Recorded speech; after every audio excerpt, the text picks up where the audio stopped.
Ready? Fix that. Cool. All right. Welcome, everyone, to another episode of the Designated Players Podcast. And you may have noticed that Andrew sounds a little different tonight. That's because I will be hosting, as Andrew and Connor both have been called into work. Andrew has to get up at like 3:30 in the morning, so he's sound asleep. However, so I'm not alone, and you guys are stuck just listening to my voice all night. I'm fortunate enough to be joined by Clay from Pharmaceutical Soccer, a Nashville SC Podcast by fans for fans. Clay, how you doing tonight? I'm fantastic. Nashville actually got a win last week, scored 3 goals. It didn't happen too often. I can't complain. Yeah, you guys have been slowly picking up results now, which I can't say the same for Miami. Yeah, for significantly less money than Miami picking up results. You mean you guys don't have someone on like $15 million a year like Higuain is, only to get sent off? No, not quite. I mean, even fractionally, like not quite. It's fine. If Andrew were here, he would tell you to petition to get Alex Muyl on a DP contract. Hey, the way he's playing right now, I don't know if anybody would complain about it. I'm sure he still cries himself to sleep seeing that transfer go through. But as always, we will start with scarf / or jersey of the week. Clay, what do you got today?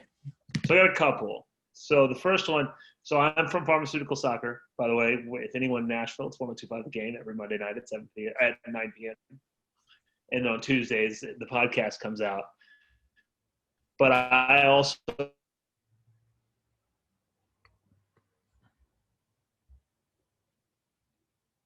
club. They went through their own formations, but there have been other clubs for many years. And the one that was around the longest was a team called the Nashville Metros. And the Nashville Metros were a pro team. They started playing in 1990, and they went all the way until 2012, 2013. Mm-hmm. I should probably know that off the top of my head, but I don't. I think. And they were, when they folded, that is where Nashville FC came from, and Nashville FC is now Nashville SC. So the first thing I have is a jersey. It is a Nashville Metros jersey, old school, not the best logo in the world, obviously. And you even got the Premier Development League, old USL League 2 now, patch on the side of it. So it's seen better days, but that's the jersey. So shout out to the Metros. They always not too many fans at a lot of those games. But one of their best players, oddly enough, was a development director for the Pennsylvania Classics in Hershey, Pennsylvania. And one of his former pupils is, of course, Christian Pulisic. Mm-hmm.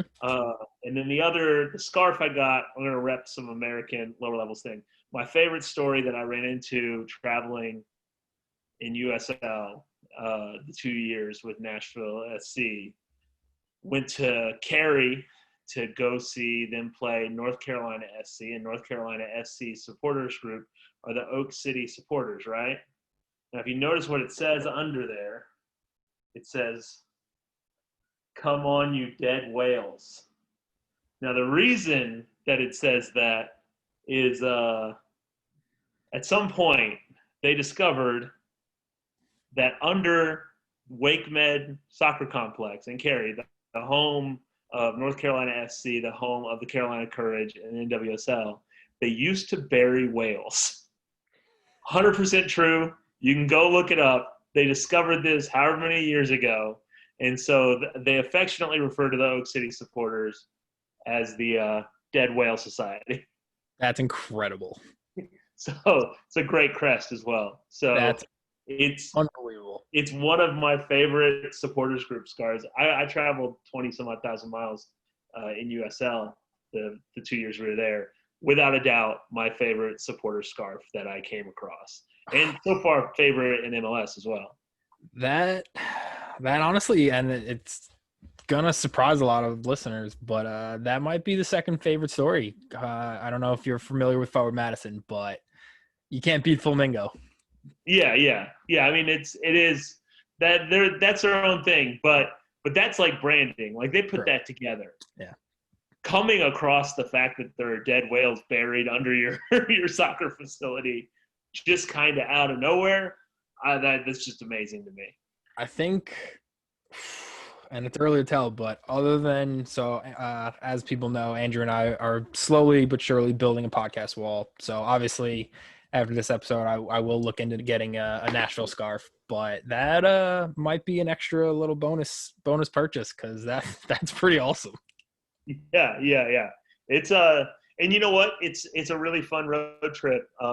When I went there a couple years ago, it was like 3 days after we first thought we got the stadium, the first vote, or the first final vote, and we had multiple other final votes. And so I kind of went on a whim, and I got to see them play. I went to go see UNC, Duke, and stuck around and saw a Carolina Courage game as well. So like, it's a fun little trip, cool place, Carolina. And the Carolina Courage are one of the best women's teams on the planet. It's a cool little trip.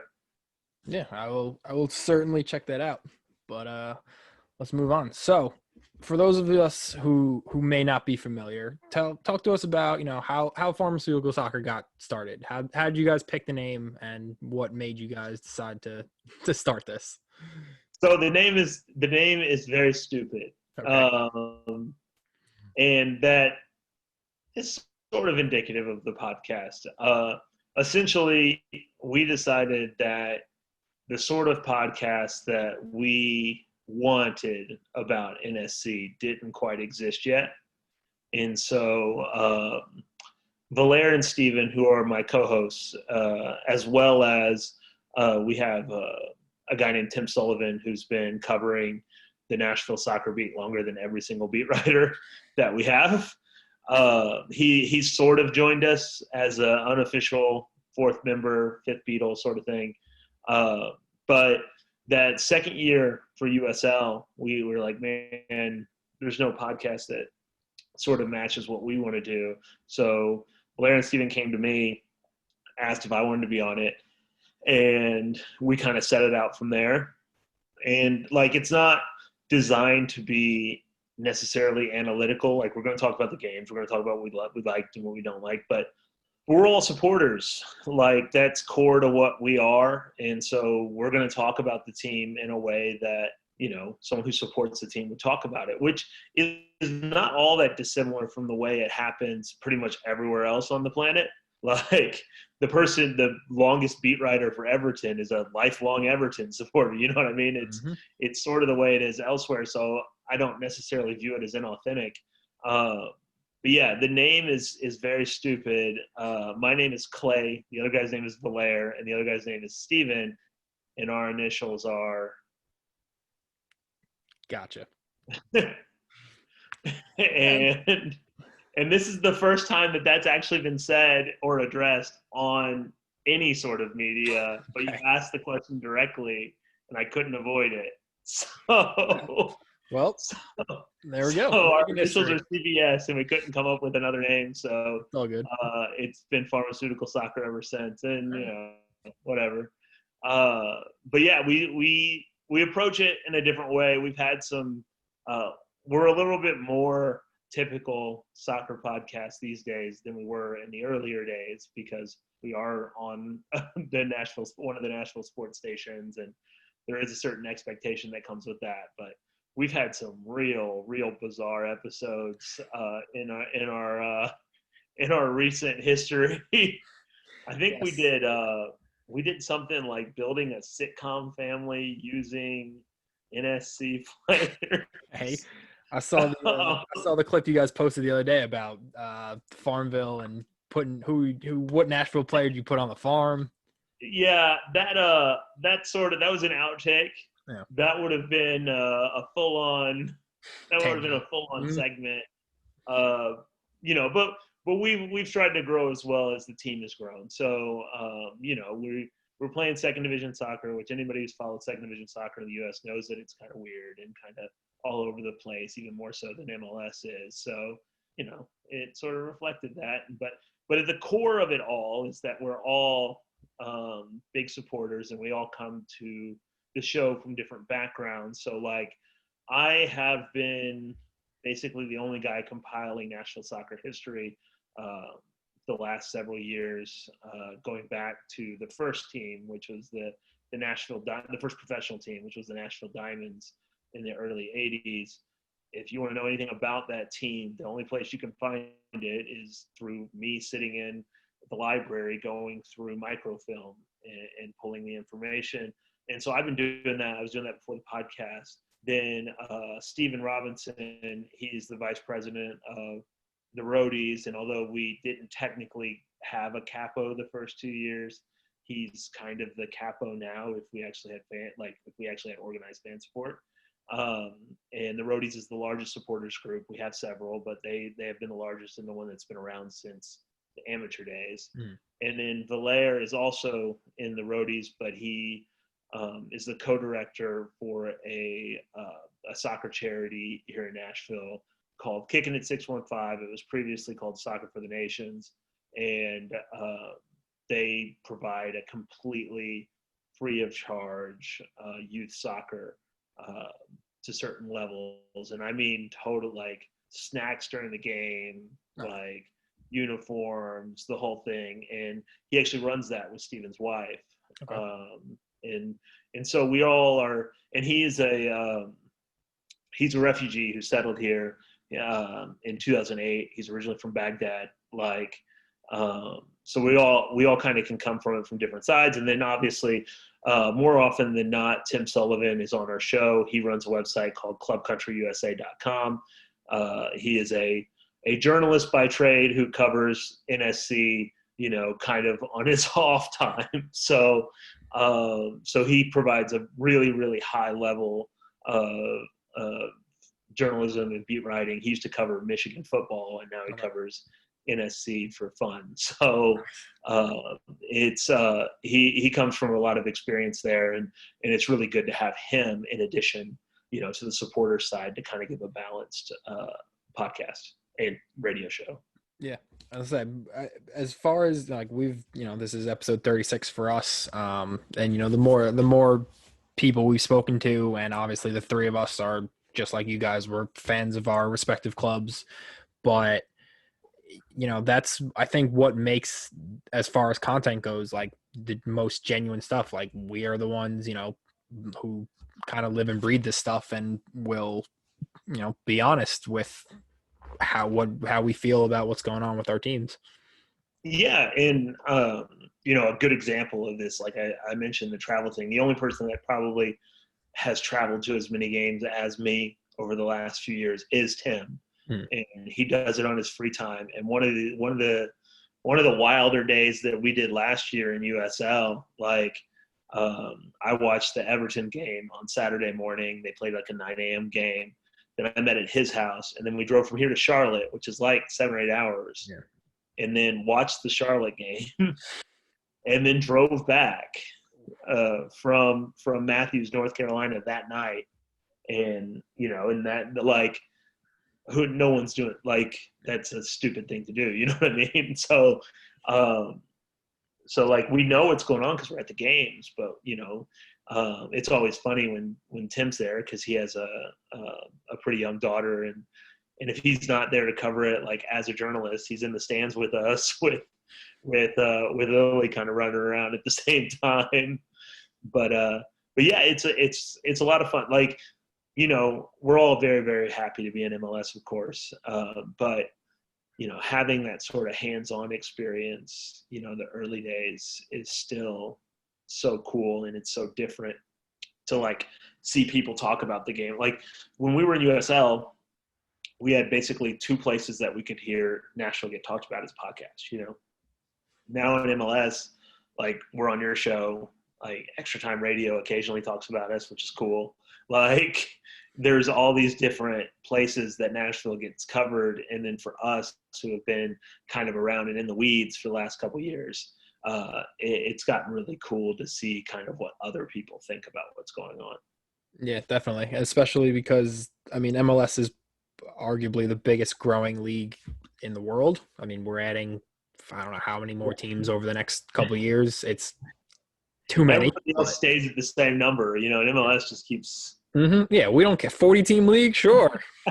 Yeah, hey, as long as the money's there and as long as people are interested in being in it, they'll find a way to make it work. Oh yeah. So I'm all good with it. This is a huge country, and the thing for me, like, it was really cool going to some of these USL games, like in these sort of communities. One of the things that I really hope starts to happen is you stop seeing teams that are trying to be MLS teams, because I think that there is something nice about going to a place that kind of knows where they are. Yeah. So, like, one of my favorite, like, USL stadiums is Pittsburgh. Like, that's never going to be an MLS team, but it's a cool stadium. They've got a lot of history.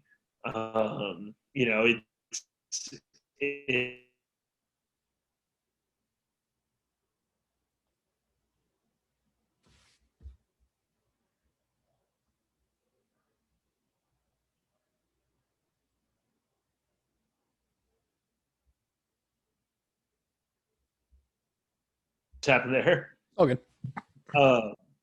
Just to pick up on the last point, like, that was so great about going to, like, Charleston. They played in that stadium for a long time. It was really cool, and you can probably find some retrospectives about the pub they had inside their old stadium, the Three Lions pub. One of the greatest, like, collections of soccer memorabilia probably in the world and certainly in the United States, but then they sold it off, and they're still around, so shout out to the Battery. But at the same time, like, man, it was such a loss to lose some of that stuff. And so my hope is that whatever happens with MLS growing, the USL and League One, USL Championship and League One, whatever, don't get clubs that are happy. I don't know if happy is the right word, but get clubs that kind of are more fitting for whatever market that they're in. Right, I understand. Not to say that MLS clubs don't do that, but the USL teams that we've spoken to seem to be just so much more connected with, like, people in the community. They are able to do more things as far as, like, charity work and everything else, where I'm not saying MLS teams don't do that, but I just get the feeling USL teams are just that much more kind of integrated within everything. Yeah, there's a level of accessibility, and now part of that is not good, not a good reason. Part of that is the players aren't making any money, so sure. There's not really much of a disconnect. That is one of the things that those of us that were around the first 2 years with NSC as a pro team, like, we all say that we're going to miss the same thing. So, like, to give you a sense, like, where the NSC pro team played was at First Tennessee Park, which is now First Horizon Park or whatever. Which is a baseball stadium. It seats 10,000.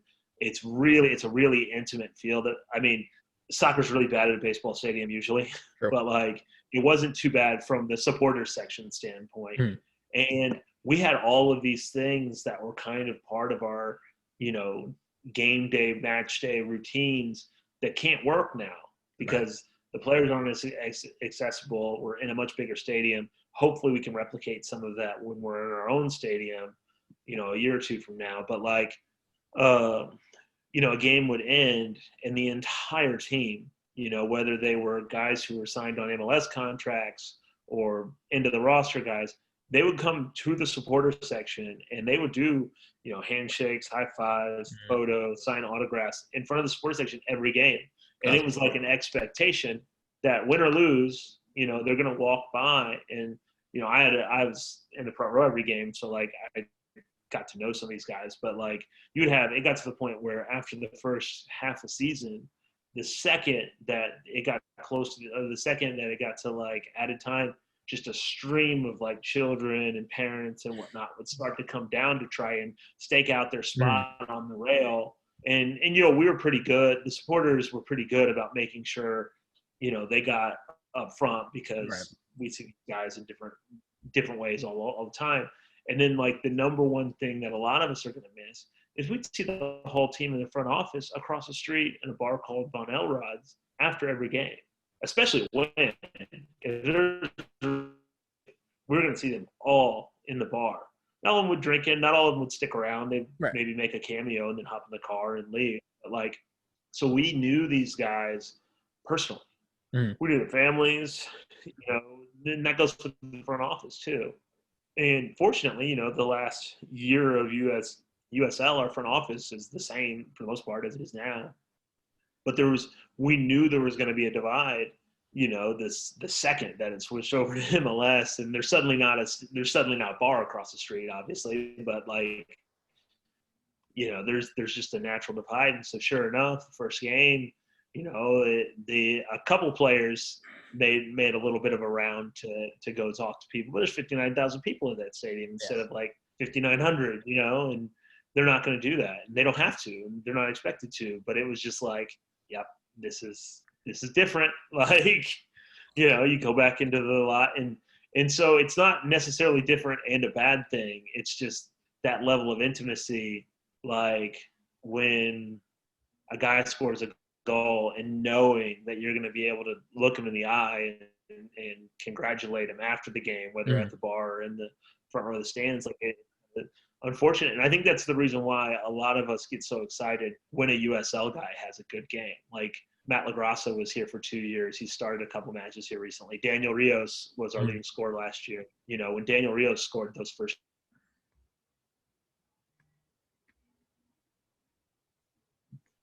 and now there's a balance there. Obviously, SC Cincinnati brought up like half their USL team. It's a terrible decision. We brought up like 5 guys, and two of them were on MLS contracts anyway, so it's a little bit different. But yeah, like when the USL guys do something, the vibe in the supporters group is very different than whenever just somebody else does it.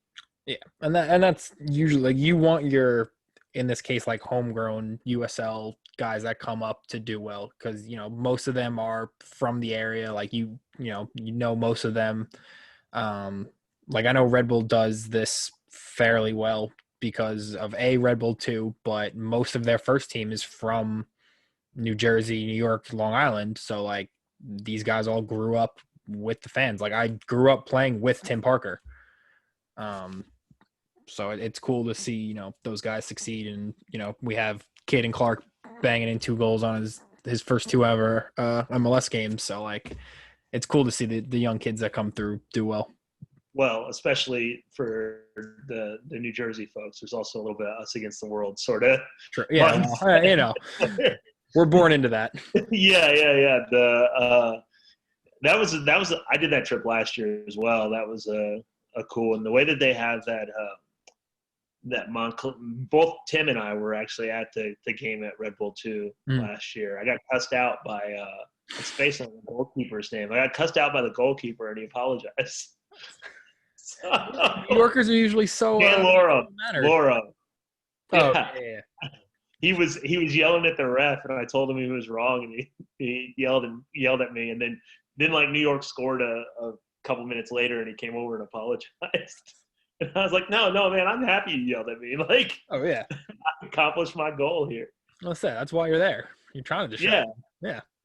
But yeah, like there's such a unique history specifically, in that part of New Jersey, going back literally like 130 years, with Carney and all that stuff. So it's like I think that's a really Red Bull New York. Obviously, the Red Bull thing is whatever, but like that almost feels more like a New Jersey team than a New York team. Yeah, you're not wrong. Yeah, Andrew and I have debated whether or not Long Island could have their own team. I mean, New York City, 7 years in the league, doesn't have a stadium of their own. Doesn't look like they're getting one anytime soon. So we want like a true New York team that feels like a New York team. Yeah, I can understand that.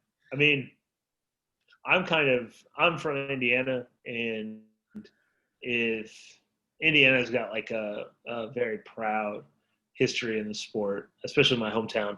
If anyone from Farm is listening to this, they're going to roll their eyes. But I am from Evansville, and I mention it a lot. And the University of Evansville has gone to 2 Final Fours, and their school 2,000 kids. And then like St. Louis obviously has a strong college soccer history. They've got 10 national titles.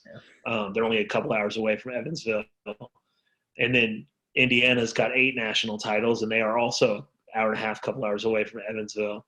And there's not really anything there, for where I'm from. Now, the hope is that Nashville becomes a team, and now St. Louis is going to pull a bunch more out of that around where I'm from because everyone's a Cardinals fan because they're all wrong.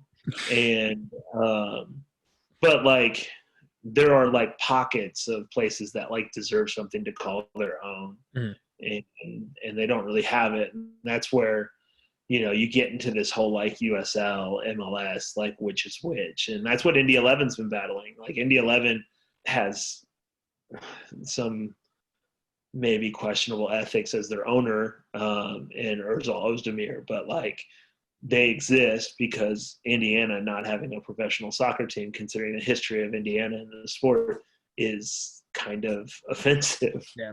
And so it's very interesting to me to watch like the development of some of these places. And so like, New York Red Bulls being in New Jersey and near a very important part of soccer in New Jersey, but calling themselves New York is understandable, but also kind of annoying. Yeah. I'm sure part of that's Red Bull marketing saying, Absolutely. Yeah. Let's say New York versus New Jersey marketing is a little different as far as like a global scale.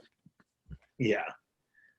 All right, so we'll start getting into Nashville. So first season officially in MLS. I know this may not have been how you guys envisioned the year to go, but yeah, man. How do you guys think you're doing overall? What are your first impressions? On the field, great, just fantastic. I think a lot of people didn't quite understand what they were talking about when Nashville's roster was getting put together. Folks were comparing us to Cincinnati, but Cincinnati's roster build was a guy without any MLS experience, building it in a way that was clear that he didn't have any MLS experience. They over-relied on USL players. There's a big gap there. I think USL is still undervalued, but it's still a big gap. And college players, and I think the college game is in a lot of ways undervalued, but there's still a huge gap. Yeah. And Nashville is not that. Like Nashville's head coach is Gary Smith. Gary Smith gets a little bit of a bad rap as being a defensive guy, but has anybody ever looked up the stats of expansion teams defensively?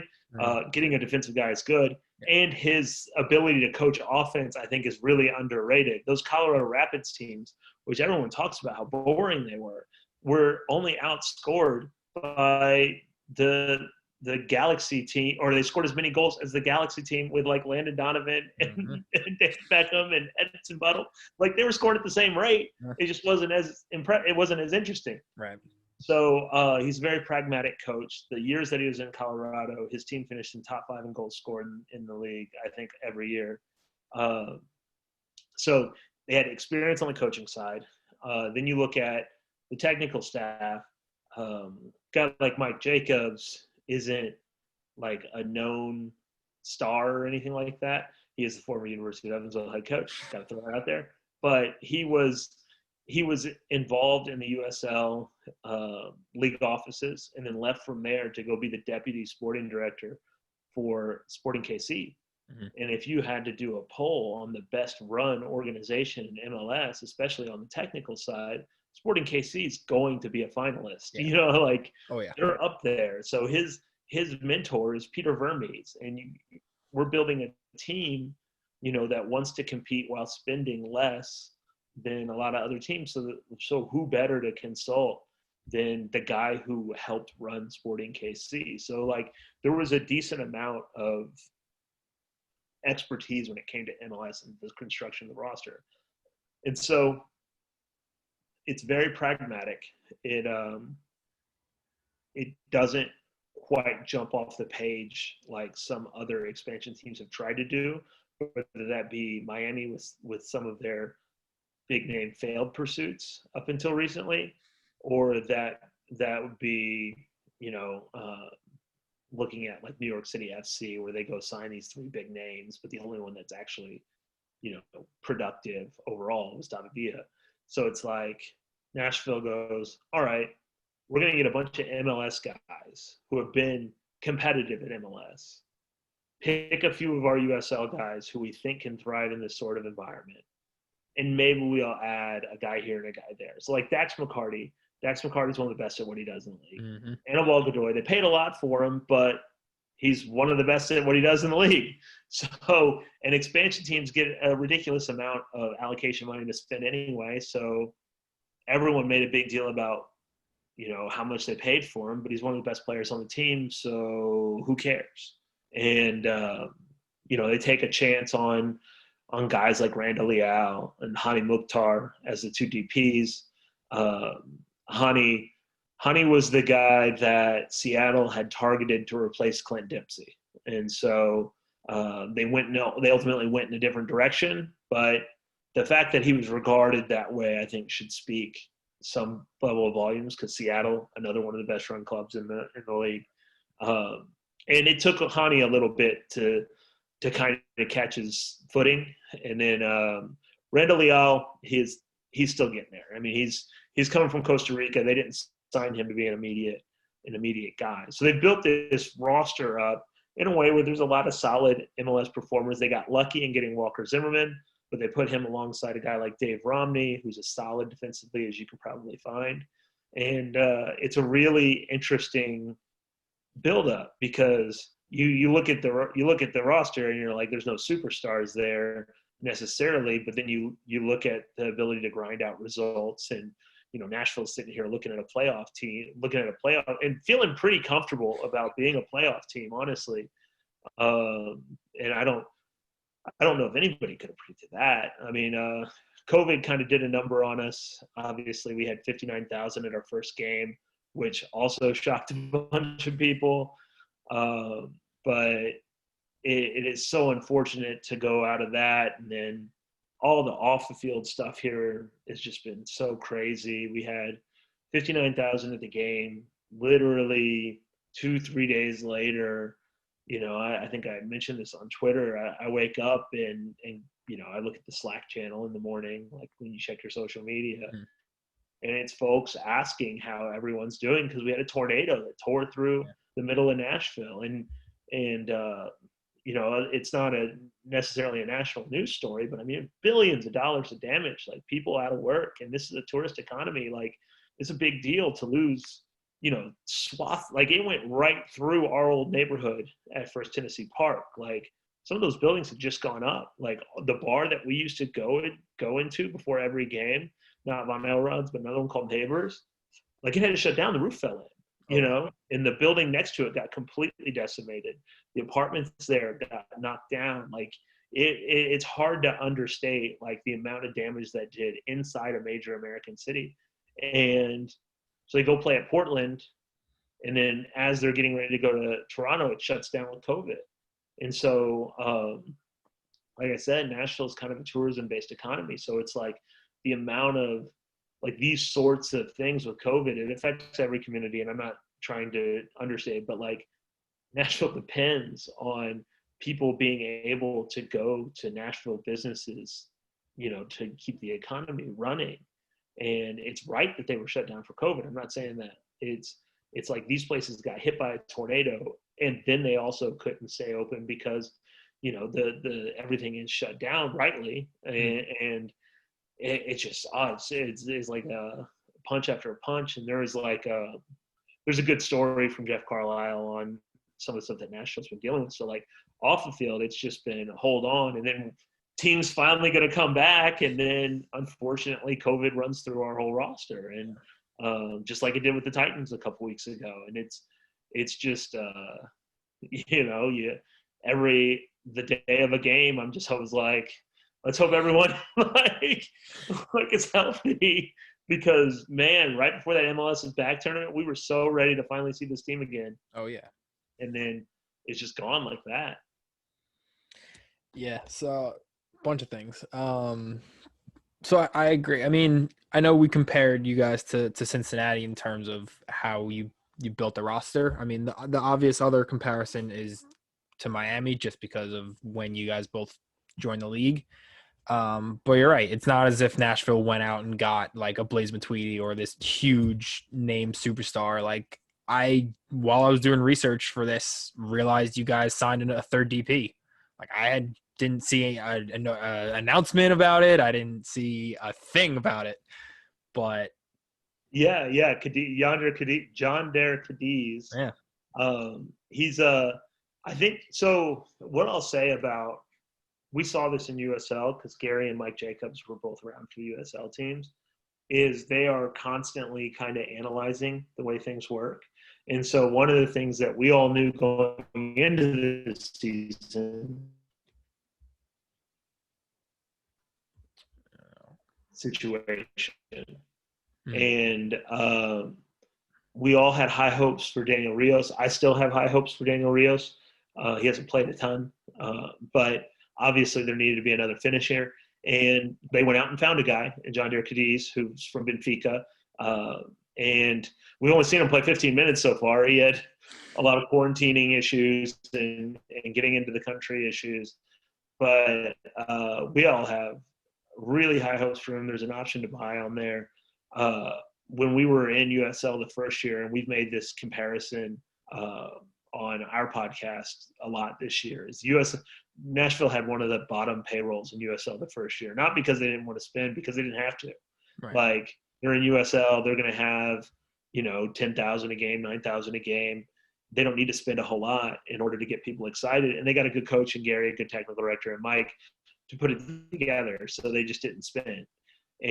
But as the season developed, we started to see these little weak spots, and they went out and got the guys to fill those roles in the season. So in that year, it was a guy like Brandon Allen, who's a really good player for New York Red Bulls too. When they won USL the first year, and then he helped with the scoring side of things. And then the second year, who's now Louisville City, and Daniel Rios, and then as the defense looked like it needed work, they went and got Jimmy Ockford on loan from San Jose and Forrest Lasso on loan from Cincinnati, who are two, like, they're not MLS guys, but they're elite USL guys. Okay. And then suddenly Nashville has this defense in the USL. And so we always knew going into the league that the roster build was going to continue through the season. So now it took a while for the season to pick back up, but the scoring issues were apparent. So they went and got John Derek Cadiz. They went and got Alex Wheel, to try and help. Wheel isn't necessarily like a big scorer or anything, but he brings a lot to the table, both offensively and defensively. So he fits perfect for what we're trying to do here. So they just saw these little spots that they could tinker with, and it'll be really interesting to see how John Derek fits in. It'll be interesting. I like the teams that are built the way Nashville seems to be, where you don't necessarily need like these crazy expensive like star power. We're going to build a very solid all around roster. If we see an area of weakness, like, we know how to fix it. I use the example, and I don't know how many times I've used it on the show, of the LAFC documentary when they were building their roster, and Bob Bradley had his whiteboard with 5 or 6 names for right winger, and he said, this is how I want to play, this is the style we want to play, so these are the 5 names that we should look at, and if we can't get number 1, we just go down the list. It doesn't have to be like Carlos Vela at number 1, although I'm sure it was, but it wasn't necessarily like the expensive, like, price wasn't necessarily like the issue of how those were ordered. They said, this is how I think we want to play. Let's build that way.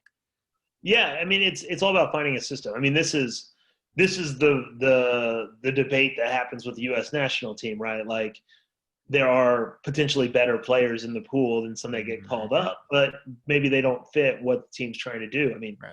That even happens in all sports. I mean, that was the whole thing with the USA basketball team when they screwed up in the 2004 Olympics. You know what I mean? So I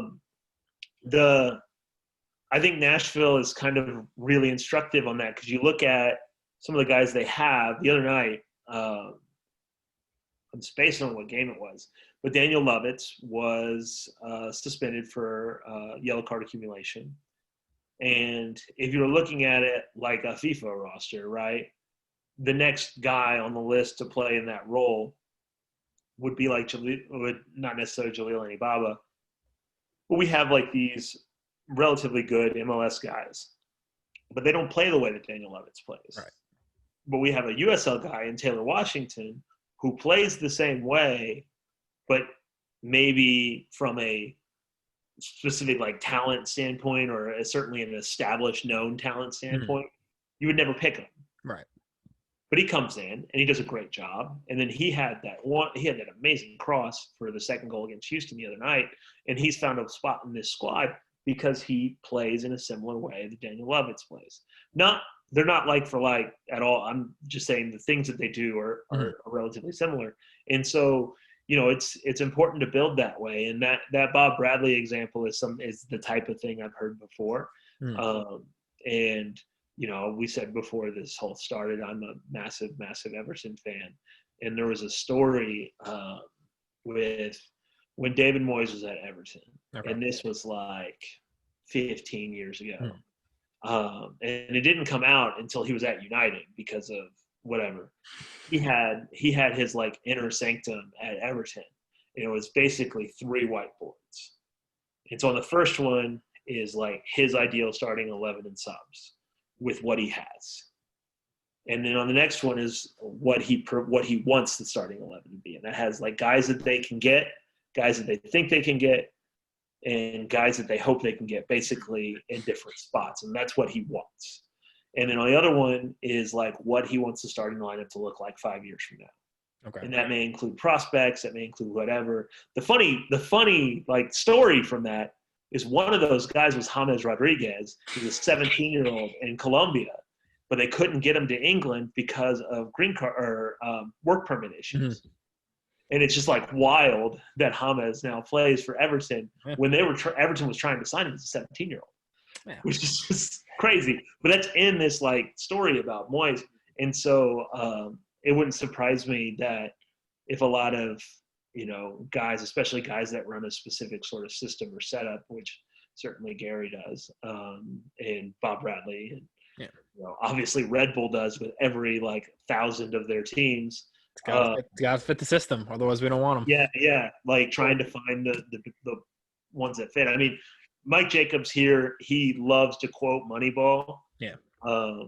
Which, understandable.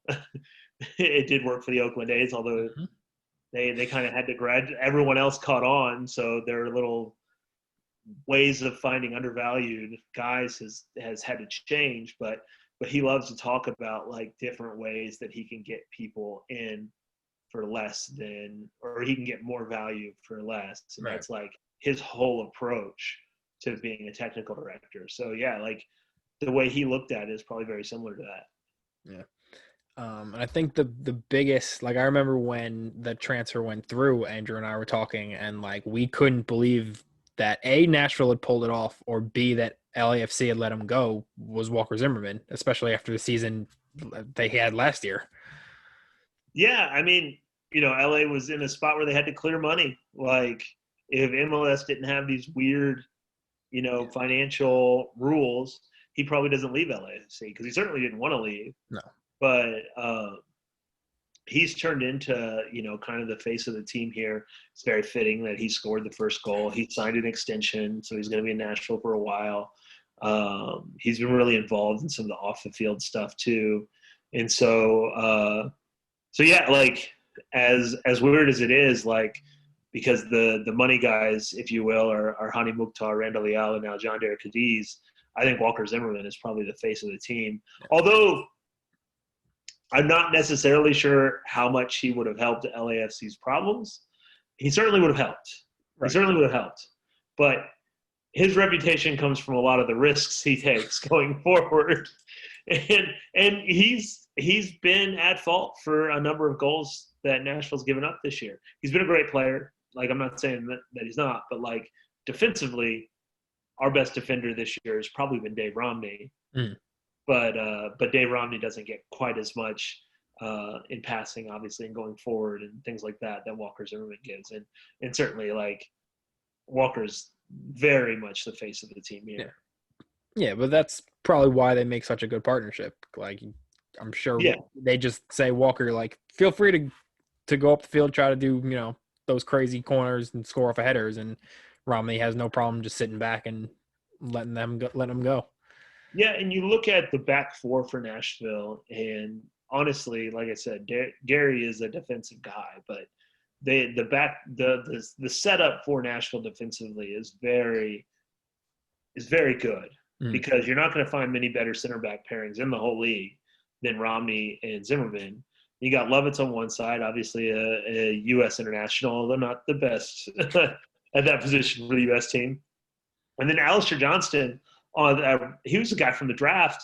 Guy doesn't get a lot of pub in the league, but he's one of the best rookies in the league. Yeah. And that's not like me being biased saying that. That's just the truth. He really is. He's going to be a Canadian national teamer, and he's just really, really good. I can't recommend folks go watch some of his clips enough. And then you got Godoy and Dax McCarty sitting in front of them. I mean, it's a really stout defense. I mean, Joe Willis isn't like the best keeper in the league, but he's an above average goalkeeper, and he's got a lot of experience. And when you got those people in front of you, like, you're going to look like a really good goalkeeper. Yeah, I mean, obviously we still have a few games, and you guys are sitting pretty in a playoff spot. And I'm looking at the table now, and I can't see the teams behind you guys catching up. I mean, Chicago, maybe. Atlanta are a mess. Miami are a mess. Cincinnati and DC are just dumpster fires. Yeah, so you guys might sneak into a playoff spot. I think we had this conversation on the pod that is about to hit the air here in about an hour and a half. But the ones that we were afraid of, if we were to get pipped for a spot, and I don't think we will. I think that if there are 10 of the 14 teams in the East are going to the playoffs, I would be shocked if Nashville's not one of those 10. Yeah. But like Miami, talent is going to win out at some point. They're going to put together a run of results. Yeah. They're not as bad as they're playing. Some of it's bad luck. I mean, they lost those they lost those first like 5 or 6 games, right? Yeah. And they were all 1-goal losses. Yeah. Quick turnaround, the red card at DC, the last minute. They should have had another loss to Nashville if Lovitz didn't. But it's a quick turn. Like, you have a quick turnaround. They're all 1-goal losses. They're before the team is kind of gelled. Chicago, I was a Chicago supporter for years and years before I moved here. And I never have any faith in them, but they're putting, a decent result here and there. Yeah. I think Montreal is actually someone to worry about. I think Montreal has been pretty good about putting good performances here and there. I think you've been able to see Henry get better, bringing that team together. So those were the 3 that we each kind of talked about. But yeah, like, I would be very surprised if Nashville doesn't hold on to a playoff spot. And, they've been doing this. Nashville's been holding on to these spots largely with huge amounts of injuries. I mean, they got results. They put, I think it was like 3 straight scoreless draws, but they did it without any attacking players, because they had 6 players out with an injury. And so now those guys are starting to come back healthy and hopefully starting to get better, and obviously signing Jean-Derek Cadiz. So if they can get any amount of goals from on one side of the field, there's just not going to be too many games where Nashville's going to give up multiple goals. It's just not going to happen a lot. Yeah, I mean, injuries aside, is going forward an area that next offseason you think you'll bring some more guys in? I mean, defensively, it sounds like you guys are fairly set up. I know Dax is certainly not getting any younger. I know Jimmy Medranda doesn't necessarily play, but these aren't young guys anymore. Jimmy Medranda is probably on the way out. Yeah. So he's rumored as a deal to go to Seattle in exchange for, I'm going to say his name wrong, Handwala Wana. Oh, I saw that. Yeah, 21-year-old. I don't know if that's official, but the rumor is that it's gonna be a player swap essentially.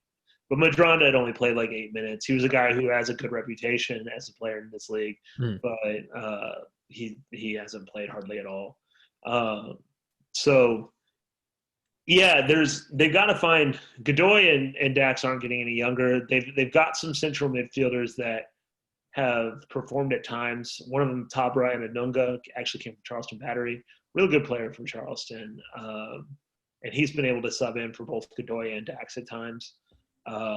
So maybe he's a guy to keep an eye on, but obviously that's a replacement level player probably at the moment.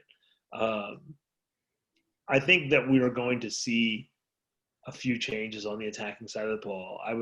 Unfortunately, I think we're probably going to lose a couple of USL guys who haven't played a ton. I haven't seen Leal be DP like a DP player yet, or DP level player yet, I should say. I think he's still got it in him though, and he's at such a his pay is in such a way that he can not be a DP. Okay. Nashville's got enough to buy him down. They just haven't because there's no reason to.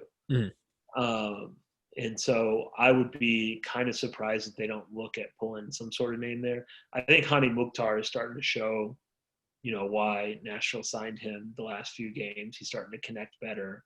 John Deere Cadiz is the guy we don't know about. He's on loan. He's a DP, though, on loan. If he is what they think he can be, then a lot of our attacking issues might have been solved with him.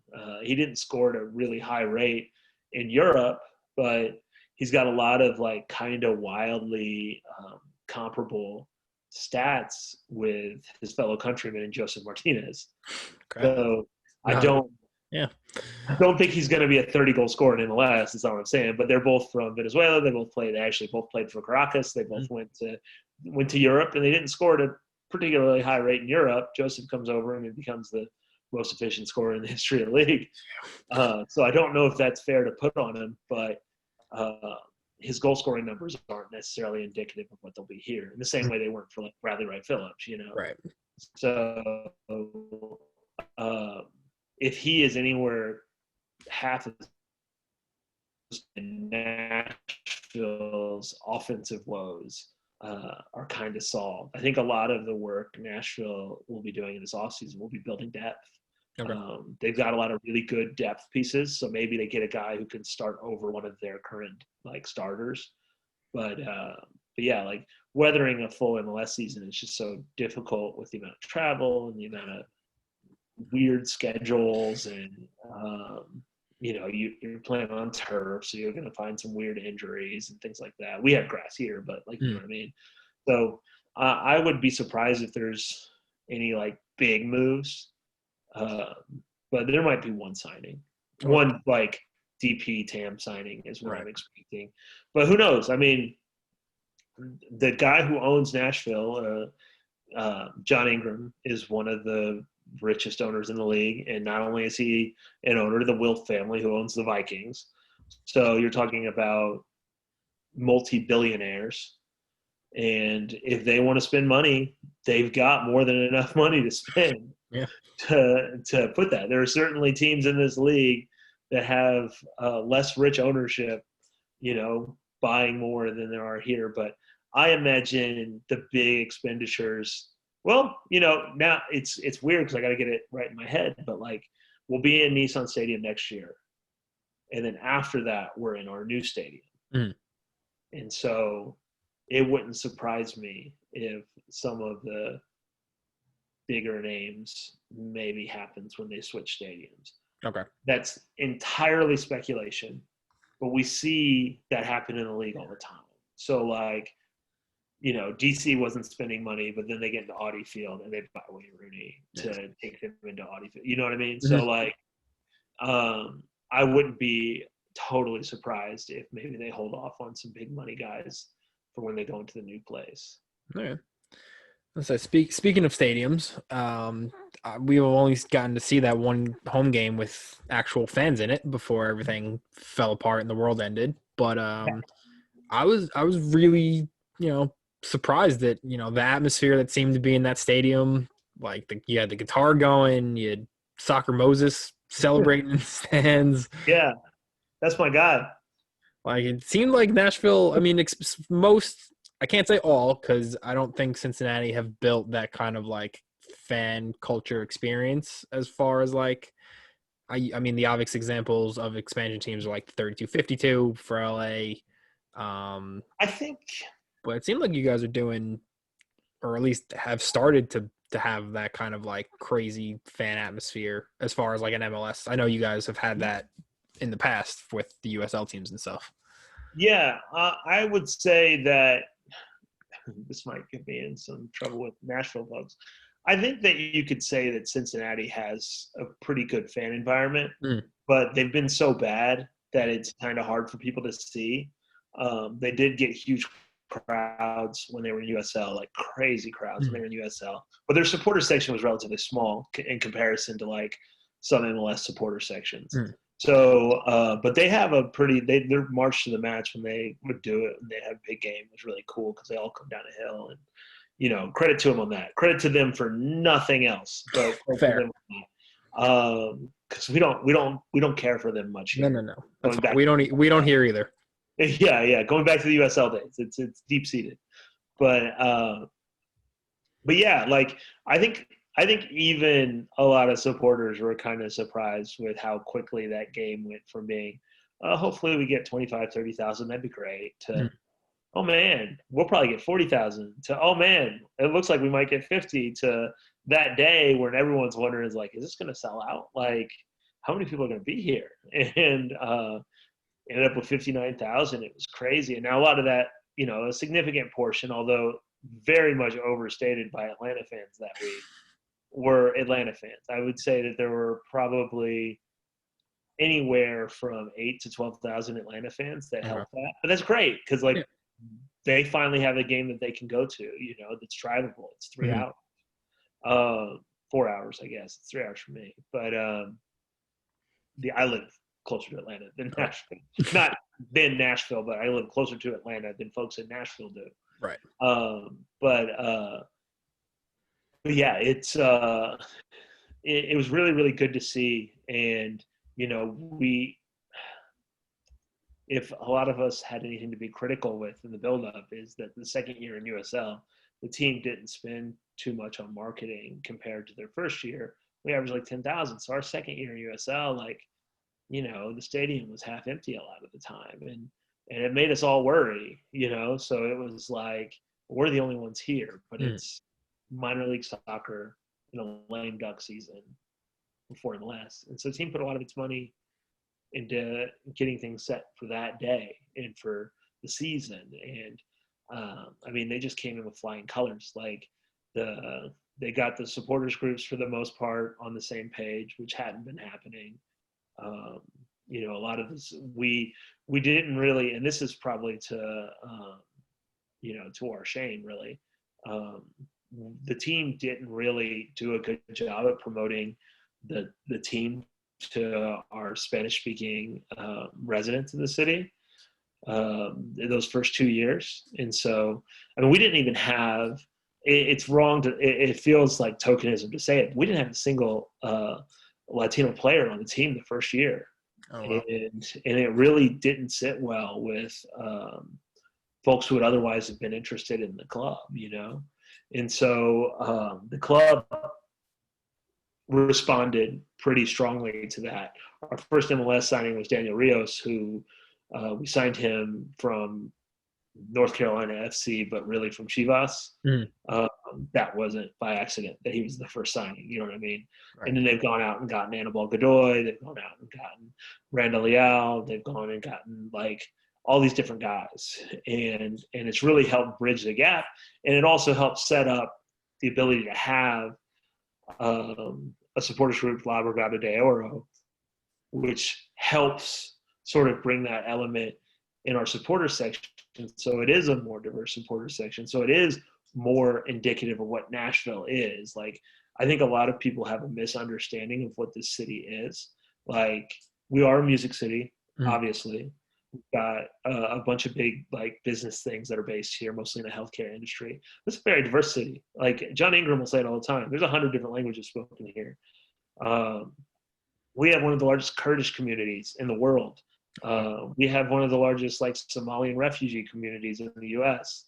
We obviously have lots of folks from a lot of different, Latin American countries that live around here. And so Nashville SC seems like it can be a unifying force. Like, although there's some crazy stories about like some of the Titans groups that have popped up over the years. There's like a really cool like Kurdish Titans fan group at their games. There's a New York Times story about them last year. And so like, how can Nashville SC fit in this, where you've got the new Nashville where folks are moving in every day, you got the old Nashville who hates all the folks that are moving in every day, and then you've got these different immigrant communities that maybe don't feel included in this sort of rise of Nashville as like this big city in the South. And so maybe NSC can sit in the middle of all that. And we all had really high hopes that would be the case, and we weren't really necessarily feeling it. And then it gets to that day and it's 59,000. You're like, oh man, like this is amazing. I can't wait to be here in 2 weeks when they play Columbus. Fast forward 8 months later. Yeah. So, it costs a lot of momentum, but like, I think the team has stayed relevant for the most part. They have performed well. You'll see, they put all the games on free television. Yeah, that's huge. Nobody in the league does. It was controversial here because it's hard to get that channel on like the folks that pay for like YouTube TV or whatever. But it's on free television. If you have an antenna, you can see the game. If you have cable, it's no extra subscription or anything.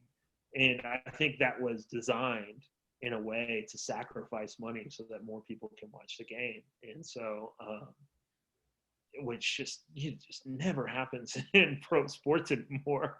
I'll say, you look at the EPL charging £15 for Fulham Sheffield yesterday. Yeah, but you even look at like Atlanta is on Fox Sports South or Southeast, whichever one they're on, and all these regional sports networks are now getting into these tips with like YouTube TV and all this stuff. Like we would have been stuck in that, and we would have been stuck with people having to pay these extra subscription fees or buy cable to watch the games. Now it's on free TV, and they worked out a deal so they can simulcast it on NashvilleSC.com if you're in Nashville. So it's all like gotten figured out. So it's a way of trying to reach out to these sorts of. Now the problem is obviously it's still not the cheapest ticket to get, which Cincinnati on the other hand kept their stuff kind of cheap when they went up, which is kind of surprising, and it's all the credit to them, But that meant that they couldn't spend as much on their team. Right. So it's trying to like find that line for where things can be. And so it'll be, if we ever get back to normal again, it'll be really interesting to see how we can, get another restart. We have fans in the stands again, but it's like a few thousand.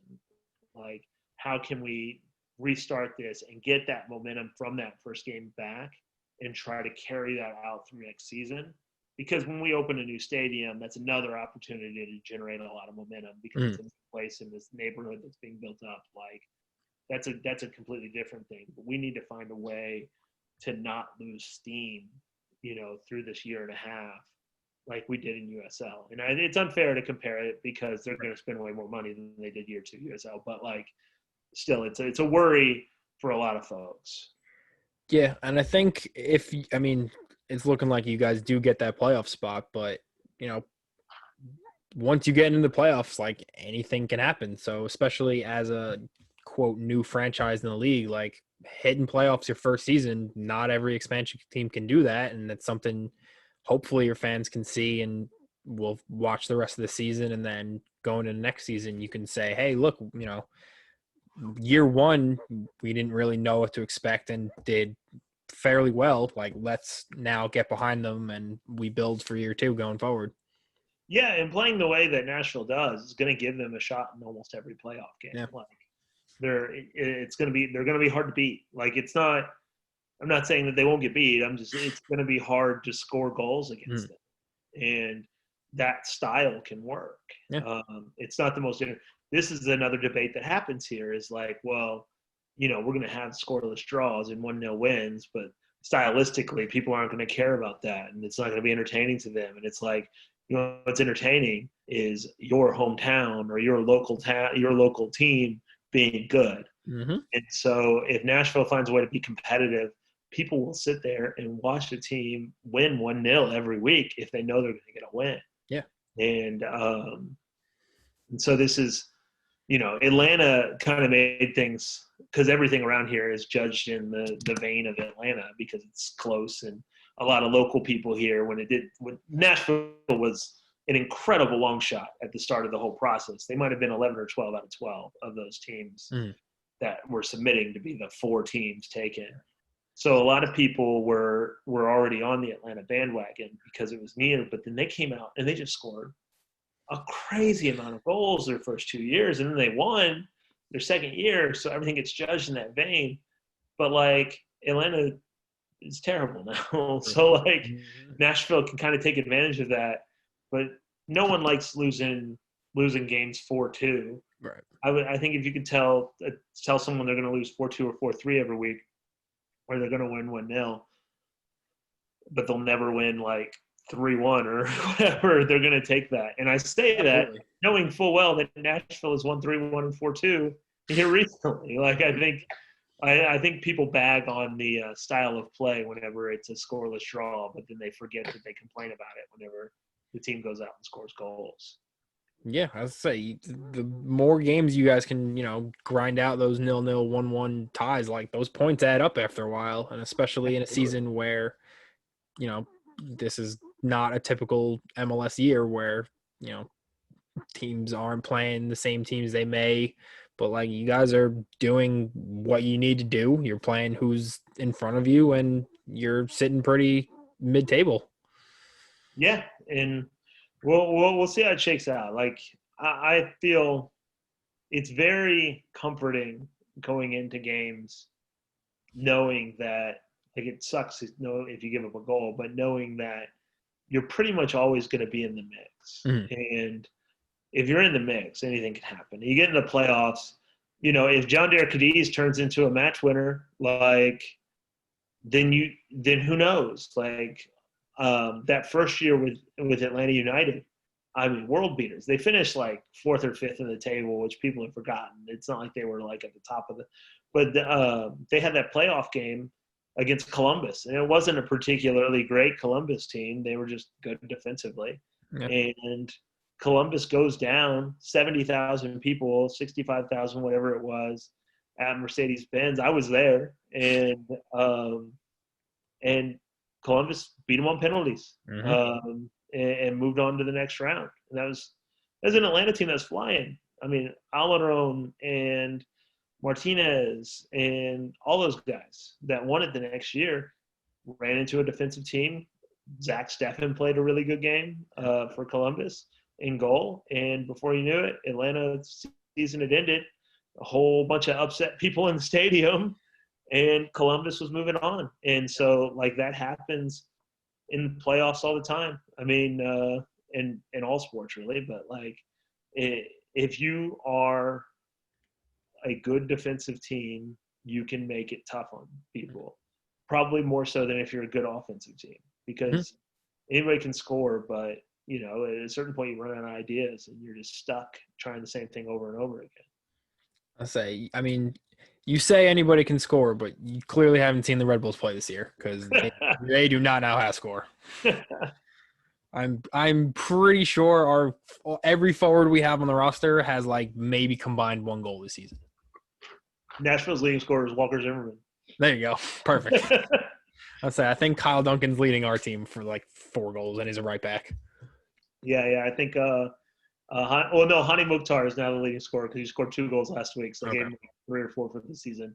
But for a while it was Walker Zimmerman and Daniel Rios with 2. Rios scored both of his in the same week. Nice. All right. So let's move on. So we play a game with our guests called Who Am I? So we've played this with a few others. So we played this with the Sacktown podcast. We played it with Quincy when he was on. So the way this game works, and I'll give you a practice round, which you're the first one to actually get the practice round. I will give you 5 clues for 5 different Nashville players.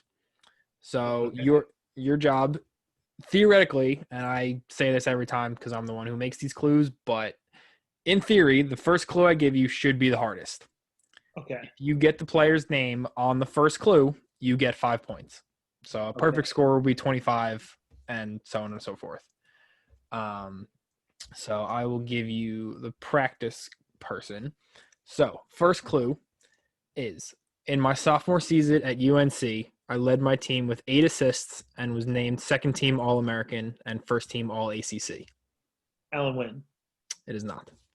Jaleel Baba. So you get one guess, and then I move on to the next one. Okay. So second clue. I was drafted 6th overall by FC Dallas in 2006. Okay. So theoretically, guys, the first one?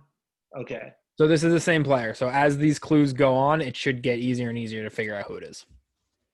Okay. So then it's Dax McCarty. Correct.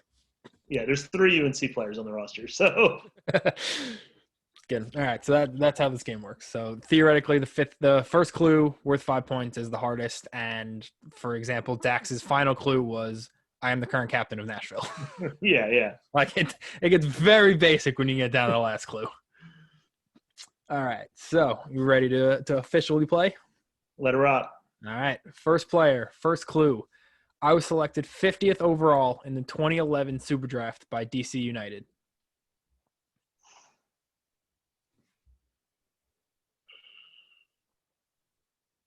Is it Joe Willis? It is.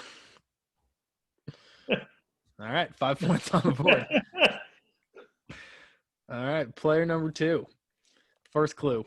I've won 2 national championships as a member of my U16 and U18 squads, where I was the team's top scorer in both seasons. 2 national championships as the leading scorer. All right, I'm trying to go through the different guys in my head now. Mm-hmm. So it's not. I'm gonna go. I feel like it might be misleading, so I'm gonna go with Dan Lovitz. It is not. Okay. Second clue. I made my debut against Sporting Kansas City, and the following day scored my first professional goal in a 4-0 win against Bethlehem Steel FC. Derek Jones. It is not. Oh, no. I know that. Yeah, he played with the Bethlehem Steel. Yeah, I'm a moron. Professional honors that I have, so this is the third clue. I have 1 supporter shield to my name. Alex Moyle. Correct.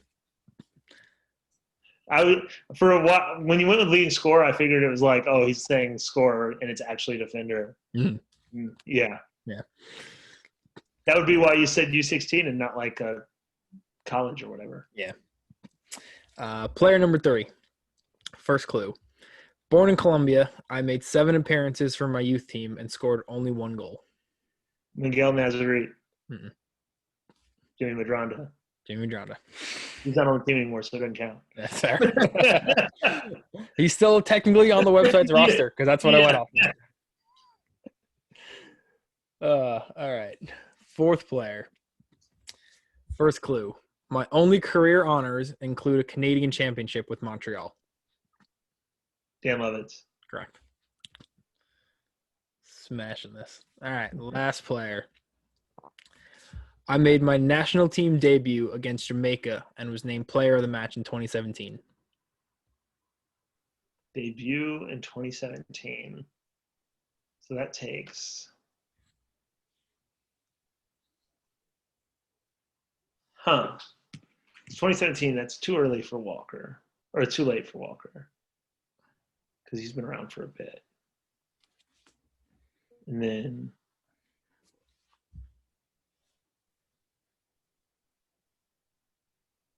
Now I've got like a block on the whole team. Like I know the team pretty well. I know.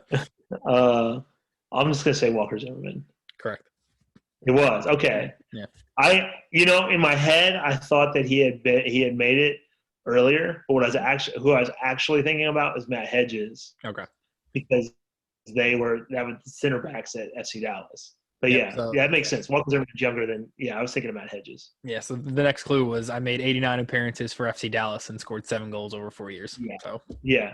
yep. Yeah. So well I got to mix up with Matt Hedges with the national team. Mm-hmm. So 22 out of 25. So you're right on the leaderboard. I'll take that. Yeah, that's well done. So just before we end off, got a few more fan questions, and then we'll be done. So this one we posted that we were having you on in the Nashville Reddit. So we had a few questions. First one, actually all of these come from, and I'm not going to say this right, Pros Pole Elf. Sure. Okay. Who on the team has overperformed or underperformed their expectations this season? Alistair Johnson has definitely overperformed his expectations. Draft pick, I'm pretty high on the college game, at least relative to most American soccer fans. But I didn't expect him to be able to come in and be an immediate performer. Underperformed, a lot of people would say like Mukhtar Liao. I think that's kind of unfair. I would say, that's probably the most fair choices though. Now I'm thinking about it. You know what? I'm going to go with Dom Baji. I don't think it's necessarily fair to him to say that he's underperformed. I think he's had some really good games, but he's been really isolated with the way that Nashville's played. But he's only got like 1 goal, and that's not what they signed up a starting striker to be. So I'm going to go with Baji. Okay. Next question. How do you feel about the support the city has shown to the club? Pretty good. Bullish. Okay. I think the city would support the club more in a more normal year. Mm-hmm. I wish that they supported it more than they did the first 2 years, but at the end of the day, it's a minor league team. You know, there's a ceiling to that. Right. It's hard to be too upset. Like I said, we're on free TV. There's a lot of fans at the first game. There is some level of sports radio talk every week about Nashville SC. I've lived in 6 different cities the last 10 years.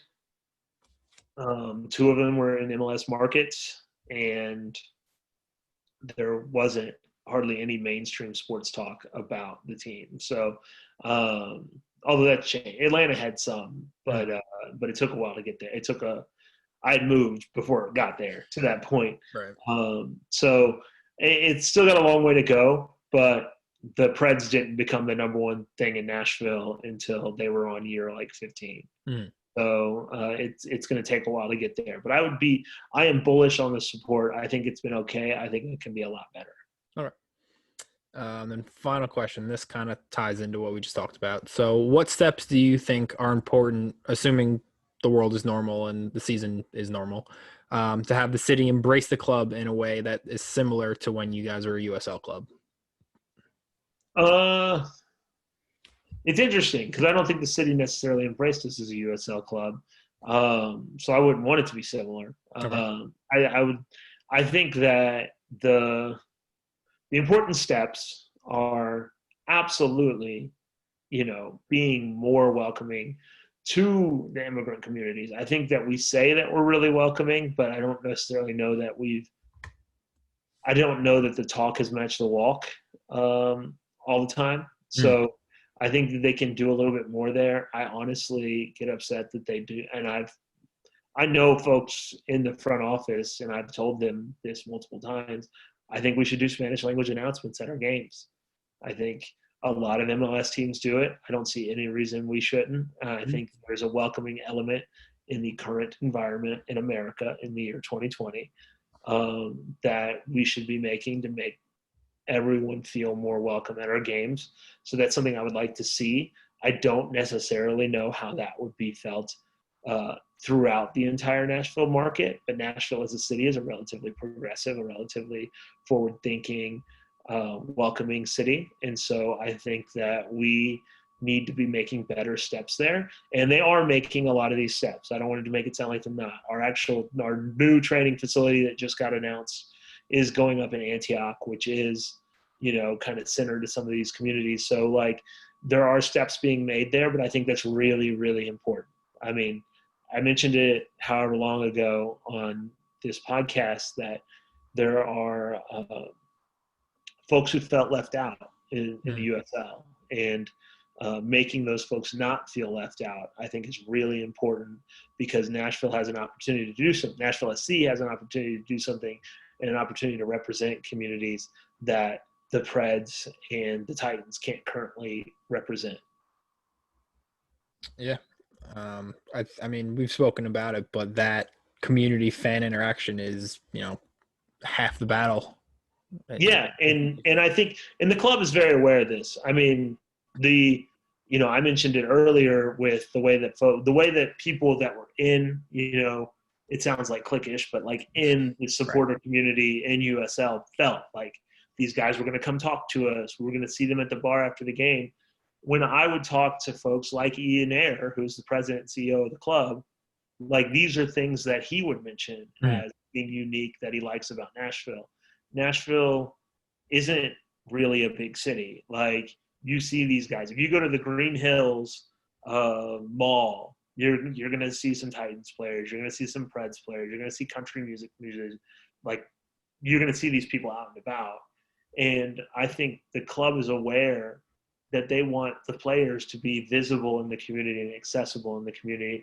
And so when they get down the road in the new stadium, like, they want to be able to sort of have these closer fan interactions with the team. Like, it was our identity within the group when we were in USL. It's just very hard to replicate that in an NFL stadium with MLS players, where that's not part of the team culture. And one of the good things about bringing in USL players is you can keep some aspects of that culture, but trying to maintain that through 2 seasons before you get back into a more familiar situation is what's going to be really hard. And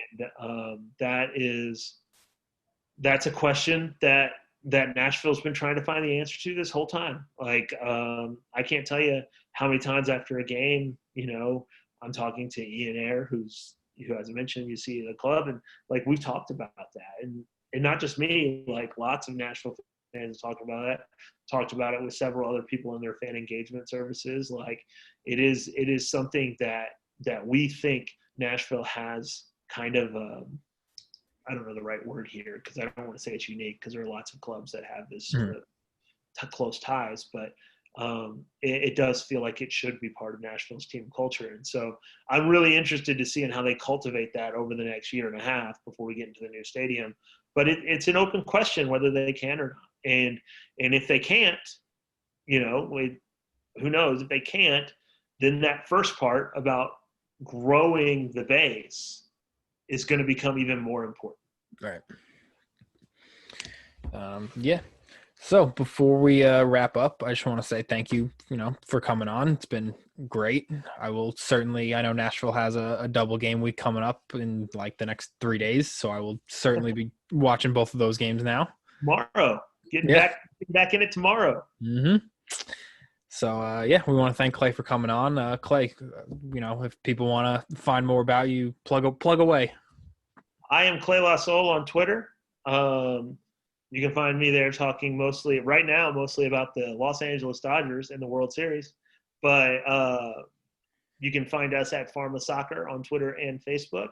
You can also find my website, which most people on here won't care about because it's all about Nashville, NashvilleSoccerArchive.com. You can also find I'm going to shout out Tim Sullivan again. Like I said, he's the real journalist on our podcast at ClubCountryUSA.com and at ClubCountryUSA on Twitter. And if you want to know anything about Nashville, he's your guy as far as what's going on and rumors and things like that. So yeah, that's all I got to plug. Yeah. So we want to thank you guys for coming on. It's been great. So from everyone on here at the Designated Players Podcast, it's been another episode, and we will see you guys next week.